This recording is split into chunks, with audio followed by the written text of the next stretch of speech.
సార్వత్రిక ఎన్నికలకు గడువు సమీపిస్తున్న తరుణంలో తెలంగాణలో పర్యటించిన కేంద్ర హోంమంత్రి అమిత్ షా బీజేపీ నేతలకు దిశానిర్దేశం చేశారు.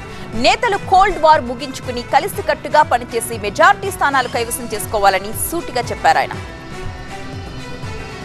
తెలంగాణ పర్యటనకు విచ్చేసిన కేంద్ర హోంమంత్రి అమిత్ షా ఇటీవల అసెంబ్లీ ఎన్నికల ఫలితాలపై పోస్ట్ మార్టం చేపట్టారు.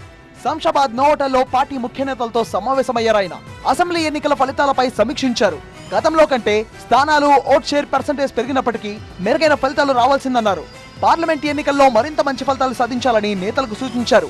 బీజేపీ సీనియర్ నేతలు కిషన్ రెడ్డి, బండి సంజయ్, ఈటల రాజేందర్ తో అమిత్ షా ప్రత్యేకంగా సమావేశమయ్యారు. నేతల మధ్య కోల్డ్ వార్ పై ఫోకస్ చేసిన నేపథ్యంలో ఈ సమావేశాన్ని ఏర్పాటు చేసినట్టు తెలిసింది. పరస్పర విమర్శలు ఆపి పార్లమెంట్ ఎన్నికల్లో సమన్వయంతో పనిచేయాలని అమిత్ షా కోరారు. సిట్టింగ్ ఎంపీలకు అవే స్థానాల్లో మరోసారి పోటీ చేసే అవకాశం ఇచ్చినట్టు సమాచారం. కొంగరకాలంలో జరిగిన పార్టీ రాష్ట్ర స్థాయి సమావేశంలోనూ బీజేపీ క్యాడర్ లో జోష్ నింపారు అమిత్ షా. వారికోస్ వెయిన్స్ వ్యాధికి కేవలం 30 నిమిషాల్లో చికిత్స. కాల్ చేయండి 9989527715. దూకుడుగా పనిచేయాలని పిలుపునిచ్చారు ఆయన. మరోవైపు రానున్న పార్లమెంట్ ఎన్నికల్లో మెజారిటీ స్థానాలు గెలుచుకుంటామని బీజేపీ సీనియర్ నేత ఈటల రాజేందర్ ధీమా వ్యక్తం చేశారు. పార్టీ ఎక్కడ ఆదేశించినా బరిలో దిగేందుకు సిద్ధమన్నారు ఆయన.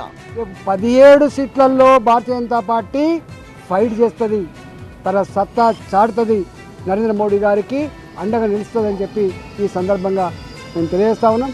ఎట్టి పరిస్థితులలో తెలంగాణ గడ్డ మీద భారతీయ జనతా పార్టీ గెలిచి తీరవలసిందే. ఇది ఎజెండా. పార్టీ అధిష్టానం చెప్తే ఎక్కడి నుంచి పోటీ చేయండి అక్కడి నుంచి. కాంగ్రెస్ తరఫున సోనియా సహా ఎవరు పోటీ చేసినా ఓడిస్తామన్నారు బీజేపీ ఎంపీ లక్ష్మణ్.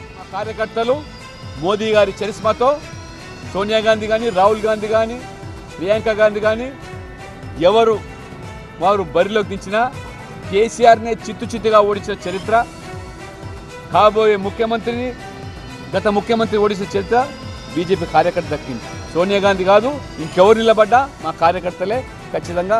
అది మెదక్ కానీ, జైరాబాద్ కానీ ఏ సీట్ అయినా బీజేపీ గెలుపు ఖాయం. పర్యటనలో భాగంగా అమిత్ షా చార్మినార్ దగ్గర ఉన్న భాగ్యలక్ష్మి ఆలయాన్ని సందర్శించారు.